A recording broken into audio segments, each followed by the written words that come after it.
बिस्मिल्लाहिर्रहमानिर्रहीम, अस्सलाम वालेकुम नाज़रीन। आईसीसी चैंपियंस ट्रॉफी 2025 की स्पेशल ट्रांसमिशन जीत के जुनून के साथ मैं हूँ यासिर रशीद और मैं हूँ रामीन सैयद। नाज़रीन, आईसीसी चैंपियंस ट्रॉफी की ग्रुप स्टेज का आखिरी मैच भारत और न्यूजीलैंड के दरमियान दुबई इंटरनेशनल क्रिकेट स्टेडियम में खेला गया, जहां भारत ने 44 रन से कामयाबी हासिल करके सेमीफाइनल में जगह बना ली है।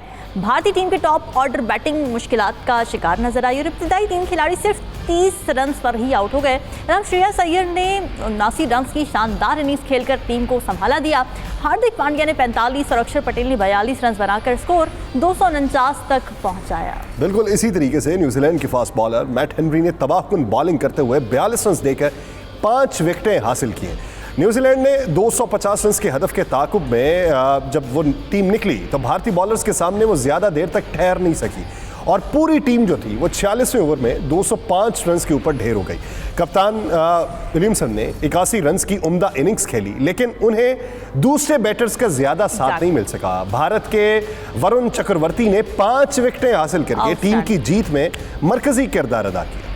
इस कामयाबी के बाद भारत, न्यूजीलैंड, ऑस्ट्रेलिया और जनूबी अफ्रीका सेमीफाइनल में पहुंच चुके हैं, जहां भारत का मुकाबला होगा ऑस्ट्रेलिया से और जनूबी अफ्रीका का मुकाबला होगा न्यूजीलैंड से। तो चैंपियंस ट्रॉफी में ऑस्ट्रेलिया को एक बड़ा नुकसान भी उठाना पड़ा जब उनके जारे मिजाज ओपनर मैथ्यू शॉट अफगानिस्तान के खिलाफ मैच में घुटने की इंजरी का शिकार होकर इवेंट से बाहर हो गए।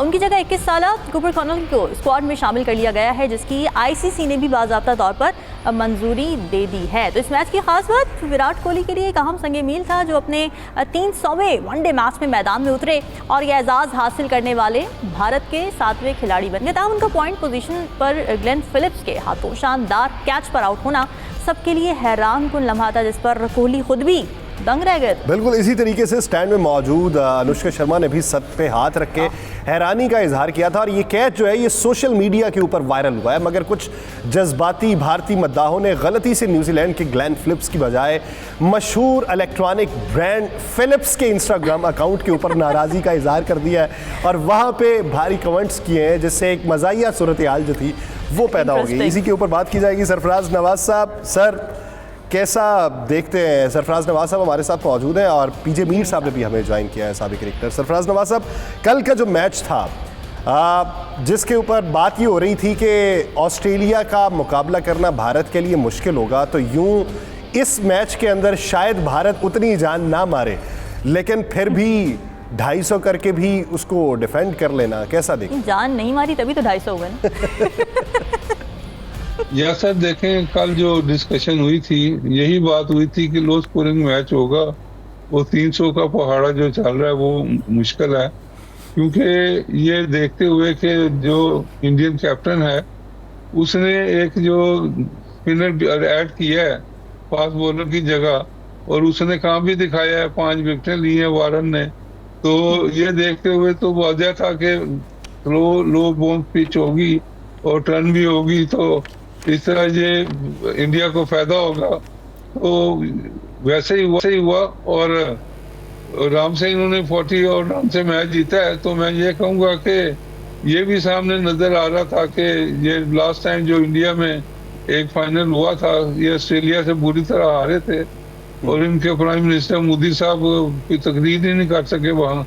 तो एनीवे, तो ये देख मैं कहूँगा कि अब ऑस्ट्रेलिया मुझे काफ़ी डेंजरस लगती है टीम, क्योंकि वो लो बाउंस हो, स्पिनर को भी अच्छा खेलते हैं, जहाँ के अगर साउथ अफ्रीका हो वो थोड़ी सी पिच तेज हो, गेंद ऑफ द विकेट तेज निकले तो वो अच्छी शॉट खेलते हैं। स्पिनर को उनका इतना ज़्यादा मेरा ख्याल तजर्बा नहीं है।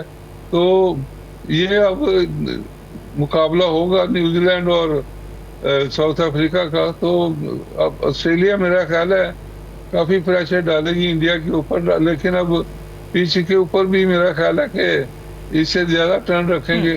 तो लास्ट टाइम भी इन्होंने इंडिया में ज़्यादा टर्न रखी थी तो खुद ही आगे लग गए थे।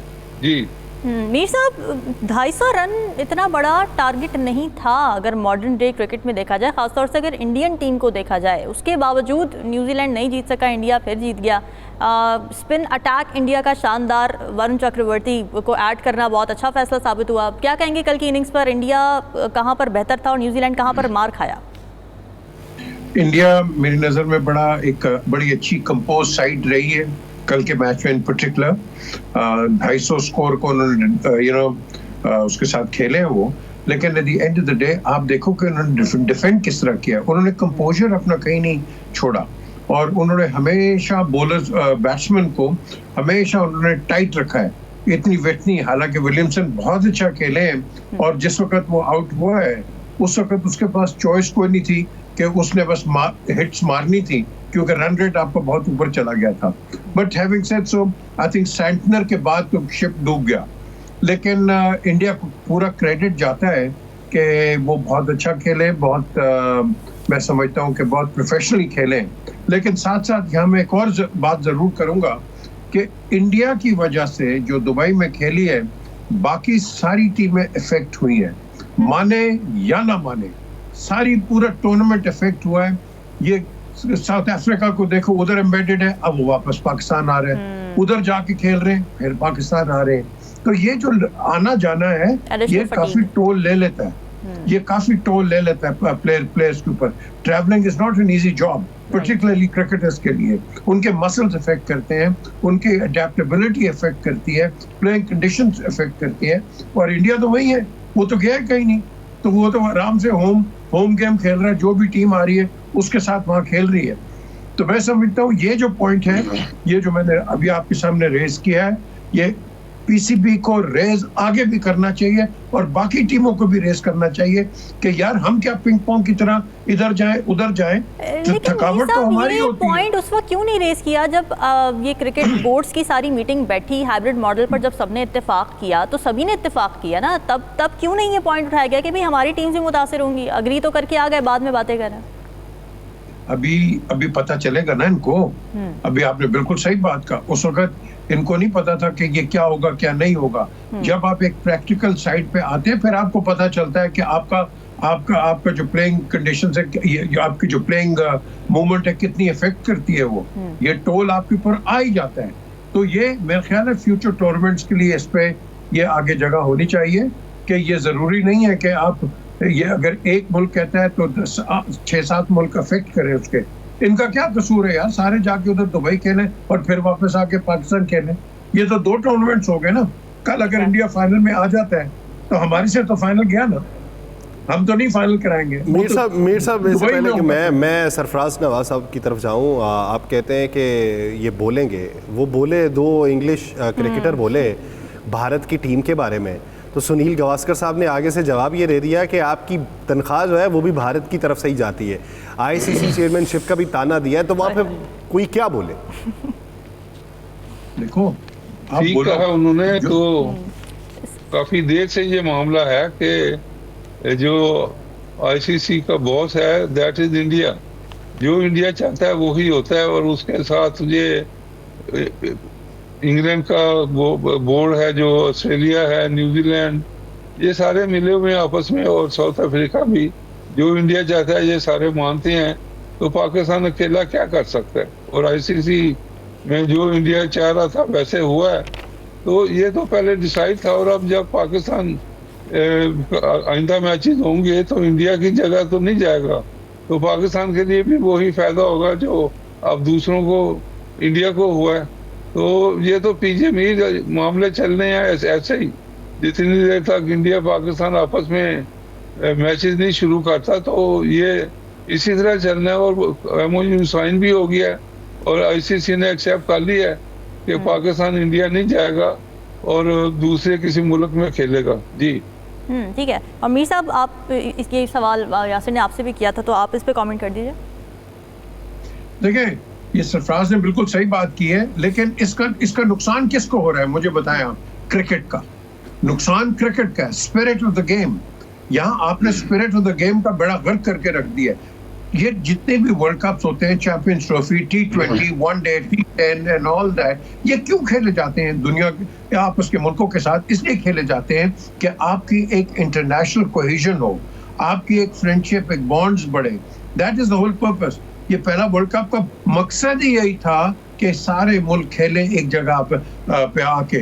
ये फुटबॉल जो होता है, इसका भी वर्ल्ड कप, हर एक का जो वर्ल्ड कप्स होते हैं ये इकट्ठे खेले। तो चैंपियंस ट्रॉफी का भी स्पिरिट वही थी जो कि इसने हिंदुस्तान ने खराब की। बेशक हमें भी फायदा होगा, बट हमने अपने फायदे को नहीं देखना, हमने क्रिकेट के फायदे को देखना है कि क्या हम यही आईसीसी जो है जिसको हम कहते हैं कि ये इंडिया डिक्टेट करता है, तो क्या इसी तरह काम चलता रहेगा?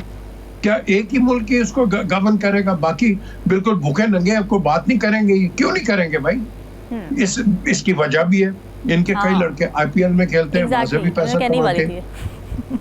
तो ये आईपीएल के अंदर खेलते हैं तो वहां भी कमाएंगे, और ऑब्वियसली इसके अंदर फाइनेंशियल रिस्ट्रेंट्स हैं, काफी हैं, और कंस्ट्रेंट्स भी हैं। तो इसको आप अब कैसे ठीक करें? तो मुश्किल है ना, ये मोनोपोली तो फिर टूट ही नहीं सकती जहाँ पर बिजनेस इन्वॉल्व हो जाए, पैसा इन्वॉल्व हो जाए। नहीं, फिर तो बात वही आ जाती है ना जी, जो सरफराज ने भी बात की है, जब तक हमारे फिर रिलेशंस ठीक नहीं होंगे या इनमें अकल नहीं आएगी, हमारे तो दरवाजे खुले हैं। तो अगर इनमें अकल नहीं आएगी तो फिर आप किस क्रिकेट की बात करते हैं? सर, आप समझते हैं कि वो जो बिग 3 वाला कॉन्सेप्ट था वो अब चेंज होके बिग बॉस वाला हो गया? बिग बॉस तो बड़ी देर के हैं, ये कोई नया थोड़ी है, ये बड़ी देर के हैं। हमेशा ये इनकी लॉबिंग सबसे अच्छी है। देखो, हमें अपनी गलती या अपनी जो शॉर्टकमिंग्स है उसको एक्सेप्ट करना चाहिए। हमारी लॉबिंग इतनी तकड़ी नहीं है। हमारी लॉबिंग को होना चाहिए था, जब ये चैंपियंस ट्रॉफी की बात हो रही थी तो हमारे लॉबिस्ट को जाके हर मुल्क के अंदर बात करना चाहिए था कि भाई ये हो रहा है, ये हो रहा है, आप क्या कहते हैं? हमने कोई लॉबी की है? कोई लॉबिंग नहीं की हमने। हमें लॉबिस्ट की जरूरत है, तकड़ी। इंडिया की लॉबी तकड़ी है, वो हर जगह तकड़ी है, वो जाके बात भी करते हैं, उनके बात करने वाले भी हैं, उनके प्लेयर्स भी ऐसे हैं कि जो कम्युनिकेट कर सकते हैं। हमारे कितने लोग हैं, सरफराज आपको बताएंगे, कुछ कर सकते हैं इस तरह international diplomacy, cricket diplomacy? I don't think so. Sarfaraz साहब, क्यों हम इतने वीक हैं क्रिकेट डिप्लोमेसी में, स्पोर्ट्स डिप्लोमेसी में, और क्यों इंडिया इतना मजबूत है? या तो फिर सारी बात ही इकोनॉमिक पावर की है? अगर आपने अपनी डिप्लोमेसी, अपनी लॉबिंग करनी है तो you have to be an economic giant. नहीं, इसमें तो देखें दोनों मुल्कों का मामला है। पाकिस्तान देखें, इंडिया खेल के आया और उस वक्त MOU एक साइन ऐसे कर लिया और उसके बाद इंडिया मुकर गया। तो उसमें आप देखें कि ये तो पॉलिटिकल मामले हैं, इसमें तो पब्लिक रिलेशन कोई काम नहीं करेगा जितनी देर तक इंडियन प्राइम मिनिस्टर उनको इजाजत नहीं देगा। सरकार का काम है, और उसमें पब्लिक रिलेशन पीजीए सही कह रहा है, लेकिन पब्लिक रिलेशन में वो सब ने देखना है कि इंडिया नहीं मान रहा है, और इंडिया के पास सारी अथॉरिटी भी हैं, अब बॉस भी बन गया। तो ये मैं देखते हुए तो मैं दूसरी तरफ आप आ जाएं, क्रिकेट बोर्ड के अंदर जो क्रिकेट इलिटरेट रखे हुए हैं उनका आप क्या करेंगे? क्रिकेट बोर्ड में तो सही आदमी रखे ना, जो चेयरमैन साहब को सही मशवरा सर, उनका क्या करना है? उनको तनख्वाहें देंगे और क्या करना है सर? साहब, कल का मैच देख रहे थे तो उसमें इंडियन बैटिंग लाइनअप बड़ी ज़बरदस्त इसलिए नजर आती है क्योंकि कल मेन बैट्समैन नहीं चले, ना गिल चला, ना रोहित शर्मा, ना विराट कोहली। ये इसलिए ज़बरदस्त नजर आई? ज़बरदस्त इसलिए क्योंकि बाकी जब आए तो उन्होंने जो संभाला दिया और उसके बाद उन्होंने इतना अच्छा टारगेट सेट करने में हेल्प की। पाकिस्तान में नहीं होता ना, इसलिए हम जब कंपैरिजन में चले जाते हैं, मिडिल ऑर्डर इतना मजबूत। पाकिस्तान में तो बाबर, रिजवान आउट हो जाए तो उसके बाद हमें हमारे हाथ पाँव फूल जाते हैं कि अब क्या होगा। एक प्लेयर इंजर हो जाए तो हमारे हाथ पाँव फूल जाते हैं कि जी अब तो हम कुछ खेल ही नहीं सकते। इस वजह से हम हार गए क्योंकि हमारा एक प्लेयर इंजर था। तो व्हाट इज हैपनिंग देयर? क्यों उसके बावजूद भी इंडिया की टीम इतनी मजबूत नजर आती है? देखें, एक तो पिच ऐसी थी कि उस पे ग्राफ्ट करने का मामला था, सिंगल टूल। उसके बाद फिर दूसरी तरफ आप देखें कि जो न्यूजीलैंडर है उनकी फील्डिंग आउटस्टैंडिंग, 3 ऐसे कैचेज हुए हैं जो आदमी सोचता ही है कि ये कैसे हो गया। तो फील्डिंग भी अच्छी थी, बॉलिंग लाइन और लेंथ उनकी अच्छी रही है, और फिर पिच ने भी साथ दिया है दोनों टीमों को, बॉलरों का। तो ये सारी चीजें मिला के तो लो स्कोरिंग गेम होनी थी। एक अच्छी पार्टनरशिप चली है जिससे इंडिया काफी हद तक बच गया, मैं कहूँगा। और दूसरी तरफ भी देखना इसी तरह हुआ है कि एक आदमी ने, जो विलियमसन, 81 रन किए हैं, बाकी तो सारे साथ ऐसे ही इतनी परफॉर्मेंस नहीं थी। तो ये तो मैं कहूँगा कि पिच के ऊपर भी था कि लो बाउंस और गेंद ऑफ द विकेट स्लो आता था। तो बैट्समैनों ने जो पाकिस्तान में खेल के गए हैं, यहाँ मुख्तलिफ पिचें थी और all of a sudden New Zealand के लिए मुख्तलिफ पिच बन गई, तो उनको तो ये नुकसान हुआ। तो बहरहाल एनीवे, ये आइंदा मैच भी जो लाहौर में कहते हैं बड़ी बारिश हो रही है, और यही खबरें आ रही थी कि पानी जमा हो गया, ये हो गया। वो कल टीवी पे दिखा रहे थे कि क्लियर करने के लिए पाकिस्तान के इक्विपमेंट नहीं थे। आईसीसी को कहना चाहिए था कि ऐसे इक्विपमेंट भेजें ताकि पानी जल्दी निकल जाए। दूसरा, मैं पहले भी कह रहा था कि मुझे ये समझ नहीं आती कि पूरी ग्राउंड कवर क्यों नहीं करते। कवर इनके पास बेशुमार खरीद सकते थे, जबकि ये श्रीलंका पूरी ग्राउंड कवर कर लेता है, तो इनको क्या मुश्किल है। अगर पूरी ग्राउंड कवर हो तो फिर आपके मैच बड़े कम है। क्या मैच की बारिश लगातार रहे तो फिर ही मैच नहीं हो सकता, वरना तो देखें 1 मिनट में कवर खत्म करें तो बारिश मैच शुरू हो जाएगा जैसे बारिश खत्म हो। शुरू में इन्होंने एजबास्टन पे भी रखे थे फुल कवर, मशीन चलती थी और पूरी ग्राउंड कवर कर देती थी, लेकिन वहां भी इन्होंने बाद में कवर खत्म कर दी है। और ये कॉन्सेप्ट अब सारे मुल्कों में चल रहा है कि 4 पट्टियां लगा दो बॉलर के सेंटर में, जो पीछे बनी होती हैं उनको कवर कर दो बस ये। लेकिन इनको ये सारी चेंजेस यानी अब थोड़ा सा जदीद होके दुनिया को देखना होगा कि किस तरीके से वहाँ पे किया जा रहा है, क्योंकि श्रीलंका ने जो मेज़बानी की थी तो श्रीलंका को ये मालूम था कि यहाँ पे बारिशें बहुत ज़्यादा है, तो इस वजह से उन्होंने उसका पूरा इंतज़ाम भी कर रखा था। पीजे मीर साहब, सर मनाजिर चल रहे थे स्क्रीन के ऊपर, तो उसमें वो एक कैच जिसका बड़ा तज़किरा चल रहा है, फिलिप ने जो कैच किया विराट कोहली का, जिस पे जाके लोगों ने वो फिलिप्स ब्रांड के ऊपर जाके कमेंट करना शुरू कर दिए कि भाई कैच इस तरह क्यों पकड़ा विराट कोहली का। तो उन्होंने जवाब दिया, उन्होंने कहा जी हमारी प्रोडक्ट्स में बिजली है लेकिन इतनी नहीं है कि कैच भी पकड़ ले। तो ये जो छलावे की तरह तेज़ रफ्तारी फिलिप के अंदर मौजूद है, रिजवान का भी कैच उन्होंने इसी तरीके का ही एक पकड़ा था। क्या समझते हैं कि उनको किस तरीके से सिखाया जाता है, ये बर्क रफ्तारी कैसे आती है? पता है हमारे लड़कों में, और न्यूजीलैंडर्स ले लें, साउथ अफ्रीकन्स ले लें, ऑस्ट्रेलियंस, ये दूसरी स्पोर्ट्स भी खेलते हैं। हमारे लड़के दूसरी स्पोर्ट्स नहीं खेलते हैं, वो सिर्फ क्रिकेट ही खेलते हैं। तो ये in comparison physically towards the other teams ये काफ़ी स्टिफ होते हैं।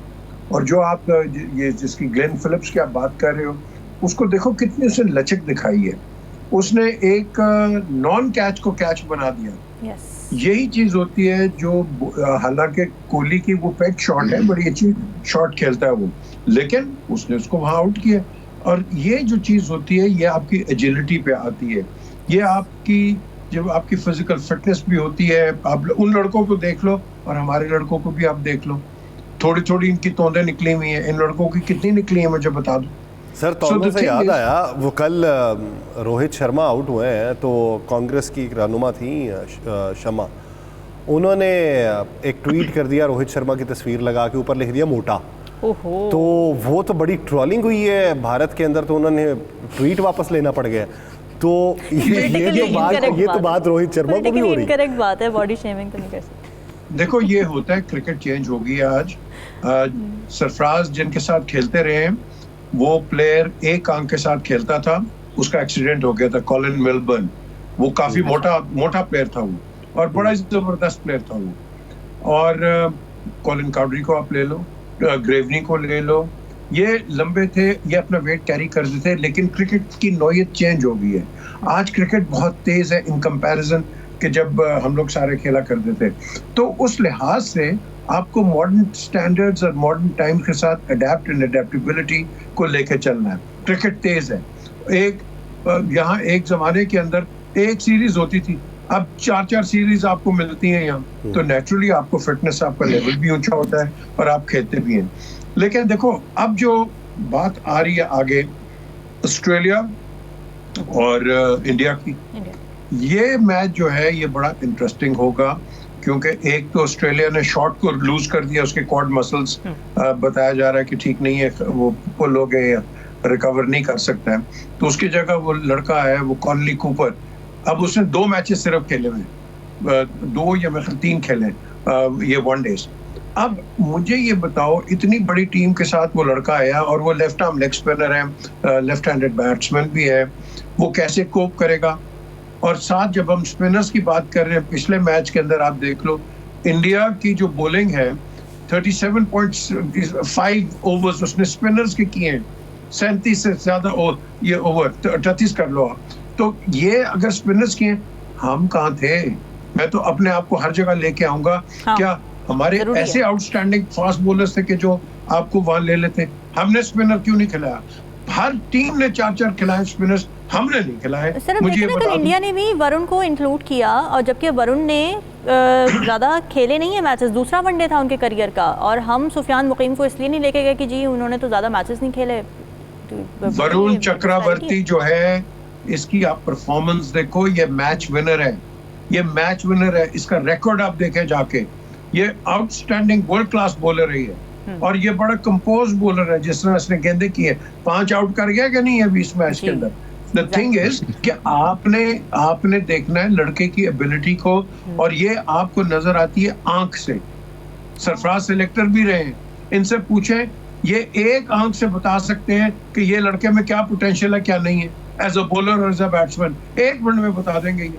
द क्वेश्चन इज, ये एबिलिटी हमारे लड़कों में होनी चाहिए ना, जिनको हम सिलेक्टर्स बनाते हैं। क्या इनमें वो एबिलिटी है? क्या किस तरह सिलेक्ट करते हैं? What is the criteria? अभी तो देखें, नया कहते हैं कोच आ रहा है, नया कैप्टन आ रहा है, ये भी एक मैं कहूँगा कि और ज्यादा डिजास्टर हो रहा है कि नई टीम बना रहे हैं, और भाई नई टीम लाएंगे कहाँ से? न्यूजीलैंड की कोई कमजोर टीम से आप खेलने जा रहे हैं, वहाँ फिर एक बहुत बड़ा डिजास्टर होगा। और ये जो प्लेयर आपके जाएंगे नए, तो फिर इनको फिर आप कहेंगे इनको भी निकाल दो। और दूसरा जो कैप्टन चेंज करने की कोशिश की जा रही है, ये मैं कहूँगा कि बड़ा गलत काम कर रहे हैं। एक डिजास्टर के ऊपर ये और बड़ा डिजास्टर करेंगे। अभी आपका रिजवान 4-8 दिन तो हुए हैं कैप्टन बने, और उसको टीम सेट करने दें। उसको अगर यंगस्टर भी भेजनी है तो उसको एक सीनियर आदमी होना चाहिए कैप्टन, जो यंगस्टर को भी ग्रूम करे, and he is experience enough. और उसमें गलती की है, ये मुझे बताएं। आप अगर सिलेक्शन आपकी ठीक नहीं है तो उसमें स्पिनर आप नहीं लेके गए, तो उसका क्या कसूर? आप करके उसको, वही बात है कि सर्जरी की ज़रूरत तो है, ड्रास्टिक चेंजेस करने की ज़रूरत तो है, मगर अगर सर्जरी वहाँ आएगी जहाँ पर चोट ही नहीं है, जहाँ पर जख्म ही नहीं है, तो फिर उस सर्जरी का भी कोई फ़ायदा नहीं होगा। ब्रेक के बाद बात करेंगे, स्टे विद अस।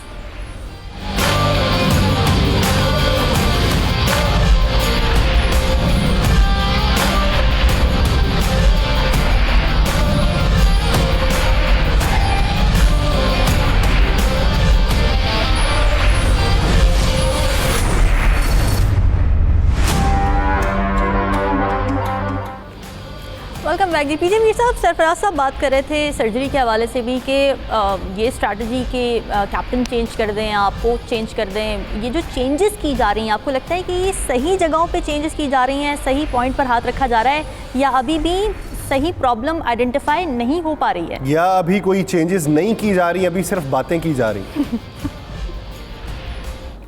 आप during the middle of a tournament आप कभी भी टीम्स को चेंज नहीं करते, ड्रास्टिक चेंजेस कभी नहीं आती हैं।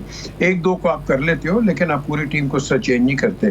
सरफराज ने भी जो बात की है कि जी कोचेज आ रहे हैं, ये वो कोचेज हैं, ये डाइवो की कोचेज हैं, ये और इनके ये फ्लाइंग कोचेज हैं, ये कोच वोच कोई नहीं है इनके। ये आप ला के क्या, आपका क्या ख्याल है, ये वो सकलैन का नाम आ रहा है, दूसरे का नाम आ रहा है कि ये हेड कोच हो जाएगा, वो हो जाएगा, तो क्या ये आके टीम को ओवरऑल कर देंगे, ओवरनाइट चेंज कर देंगे? आपको चाहिए, फॉर एग्जांपल, बड़ी अच्छी सरफराज ने बात की है कि अगर ये आपने इस लड़के को कहा है, रिजवान को, भाई तुम कैप्टन हो, इसको ग्रूम करो। अभी ये ग्रूम हुआ नहीं है, तुम उसको निकाल दे के चक्कर के अंदर हो। भाई ग्रूम है, जब तक तुम ग्रूमिंग नहीं करोगे तुम्हारी टीम आगे जाएगी नहीं। हम इंस्टेंट सक्सेस ढूंढते हैं, लाइक इंस्टेंट कॉफी। हमें इंस्टेंट सक्सेस नहीं चाहिए, हमें लॉन्ग टर्म सक्सेस चाहिए, और वो एक ही तरीके से आएगी जब आप लड़कों पे कॉन्फिडेंस रखोगे। जो लड़के परफॉर्म नहीं कर रहे हैं उनको आप साइड पे करो, निकालो मत, साइड पे करो। जिस तरह इंग्लिश काउंटी क्रिकेट में होता है, बड़े से बड़ा प्लेयर वो सेकंड लेवल जाके खेलता है और सेकंड लेवल में अपनी फॉर्म रीगेन करके वापस फर्स्ट लेवल में आ जाता है। हम क्यों नहीं इस तरह कर सकते? हम क्यों नहीं ये फर्स्ट क्लास खेलते जाके? इन लड़कों को चाहिए फर्स्ट क्लास खेले जाके और डोमेस्टिक क्रिकेट खेले, ताकि उनकी फॉर्म रीगेन हो जाए, and then they can make the players back. तो लेकिन हम ये नहीं करते, जिसने खेल लिया, बाकी जो निचला है भाई वो आगे ना आए। तो हमें जो ओवरऑल करना है, इनको मेंटली तकड़ा करना है, और मेंटली उसी वक्त तकड़ा करोगे जब आप इनके अंदर कॉन्फिडेंस दिखाओगे। ये कोचेस वोचेस सब आते रहेंगे, कोई इधर का फ्लाइंग कोच होगा, कोई पिंडी लाहौर होगा, ये कोचेस इनसे टीम नहीं बनती कभी भी। याद रखें, जो सीनियर प्लेयर्स होते हैं, जिस तरह अभी सरफराज बात कर रहे थे, सीनियर प्लेयर्स का बहुत वजन होता है, वो गाइड करते हैं जूनियर को और जब आप गाइड होते हैं तो आप सीखते हैं। मीर साहब आप कोचेस, आप जब बात कर रहे थे ना कि कोचेस आते जाते रहते हैं, तो वो मेरे ज़हन में आ रहा है, मैंने कहा शायद आप कहेंगे कि नाइट कोच भी है, रात में चलती है, सुबह नहीं नाइट कोच भी है। मैं आपको बताता हूँ एक चीज बताता हूँ। हम वर्ल्ड कप खेल रहे थे एजबास्टन पे, तो मैंने पहला गेंद किया विव रिचर्ड्स को, उसने सीधा चौका मारा। सरफराज मेरे पास भाग गया, उसने कहा इसको थोड़ा सा जोर से मार। मैंने रखा पीछे गेंद, जोर से मारा, विव रिचर्ड्स जहीरबाज ने उसको कैच कर लिया। ये छोटी छोटी बातें होती हैं, इंसान सीखता है, इंसान गाइडेंस से सीखता है। अब किसी को क्या पता कि मेरी पेस के अंदर मैं उसको ये करूंगा, लेकिन किया, एक गाइडेंस मिली, किया, and this is how you learn. लेकिन द क्वेश्चन इज कि यहाँ ये बात करते नहीं एक दूसरे के साथ। जब तक आप बात नहीं करोगे, आप किस तरह आगे जाओगे, मुझे बता दो आप। और आपको लगता है हमारी टीम में लीडरशिप क्वालिटीज़ की भी कमी है, जो हमारे कैप्टन हैं या किसी और में है ये एबिलिटी लीड करने की? जिसने 5 आउट कर दिए, जिसने 200 कर दिया, वो कैप्टन बन जाता है। ये तो क्वालिटी है हमारी। देखो, क्वालिटी इस तरह नहीं होती है, और मैं बार बार आपको एग्जांपल्स देता हूँ। माइक ब्रेले का, ordinary cricketer, ordinary first class cricketer, लेकिन उसका ब्रेन इतना जबरदस्त था कि उसकी स्ट्रैटेजी, उसके टैक्टिक्स, वो कैसे कैसे प्लेयरों को अपने नीचे ला के खिलाया हुआ है। इयन बोथम हो गया, गावर हो गया, ये विलिस हो गया, कई और लड़के थे नामवर, जो उसने मोल्ड करके एक टीम बनाई। देखो, आपके पास अच्छे से अच्छा लड़का भी होगा ना, लेकिन उसकी यूजर्स चाहिए, उसको कैसे इस्तेमाल करते हो, उसको कहाँ लेके आते हो, और उसकी टाइमिंग क्या होती है। This is what captaincy is. हमारा तो ये, इसने 100 कर दिया, इसको कप्तान बना दो, और फिर बना के उसने नहीं परफॉर्म किया, इसको बाहर निकाल दो। ये तो हम करते हैं। अफरीदी के साथ क्या किया आपने? यही किया। सरफराज नवाज साहब, एक सवाल सर भारतीय टीम के हवाले से, कि भारतीय टीम में कोई 4-5-6 प्लेयर्स ऐसे हैं जो अपनी अपनी फ्रेंचाइजेस IPL की जो है उन टीमों के कप्तान हैं, आम प्लेयर हैं टीम के अंदर कोई नायब कप्तान नहीं है। कप्तान एक अलग है, लेकिन वो दूसरे आम प्लेयर्स की तरह खेलते हैं। लेकिन हमारी अगर पाकिस्तानी टीम को देखा जाए, हमारा अपना जो कैप्टन रह चुका, जो कैप्टन है, जो कैप्टन बनने की ख्वाहिश कर रहा है, वो सारी अपनी अपनी टीम्स के कैप्टन थे। तो वो कैप्टनसी जो है वो इधर आके उसकी चाह पैदा करती है कि मैं इधर भी कैप्टन बनूं। तो ये जो सोच में फ़र्क है, ये किस वजह से? Very important. देखें, ये जो बातें चलती हैं, ग्रुपबाजी है, और ये सारे कैप्टन जो हैं वो देखते हैं कि कौन बोर्ड के ज़्यादा करीब है, इस तरह की चीज़ें हैं। लेकिन PGA ने जो बड़ी अच्छी बातें की हैं, इसको मैं थोड़ा आगे लेके जाऊंगा। आप रिजवान के ऊपर तो वजन डाल रहे हैं, पर ये देखें कि रिजवान को जो सिलेक्शन ऑफ द टीम है, वो टीम क्या दी गई है। Was that team was proportional team, जो टूर्नामेंट हो रहा है इसके लिए सूटेबल थी। आपके पास स्पिनर भी नहीं थे, और उसके बाद आपने दो या 3 चूसनी वाले जो बच्चे नहीं होते, चूसने वाले, वो सिलेक्टेड रखे हुए हैं। अजहर अली ने क्या बात करनी है, असद शफीक ने क्या बात करनी है, और एक फुटबॉलर एनालिस्ट आपने रखा हुआ है। सबसे पहले तो इनका हिसाब करें कि ये सिलेक्शन कमेटी है क्या, इसके फुटबॉलर को एनालिस्ट आप लेकर सिलेक्शन कमेटी का मेंबर बनाया हुआ है। ये कोई शर्म करने वाली बात है कि ये किसने चेयरमैन साहब को मशवरा दिए हैं कि इस तरह के नॉन जो बोलने वाले नहीं है। अब आकब को सीनियर मोस्ट बनाया हुआ है, आकब के आगे ये क्या बोलेंगे।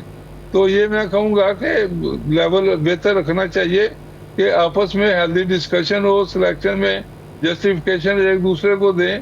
तो इस तरह ये तो अब कैप्टन के ऊपर ये बोझ डाल रहे हैं।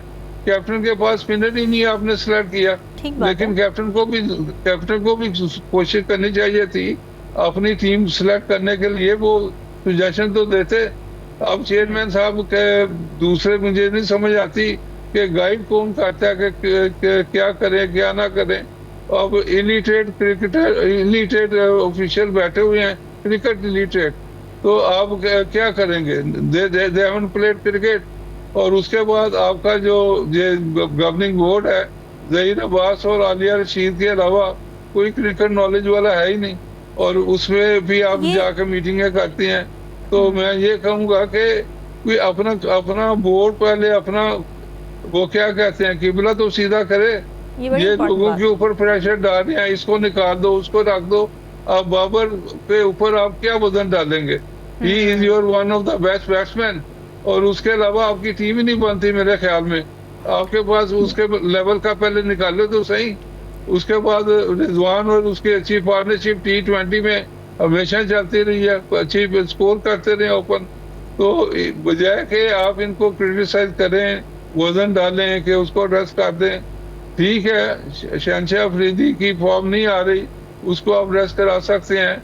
उसके बाद फिर आप रऊफ आपका one of the fastest bowler breakthrough भी करता है, अब उसको भी कहेंगे बाहर निकाल दे। आप 3-4 निकाल के तो 3-4 दूसरे लाएंगे कहाँ से? आपके पास वो उसको रखते नहीं ना मीर साहब, विजडम की कमी क्यों नजर आती है इतना सिलेक्शन? उसको आपको खिलाना चाहिए था।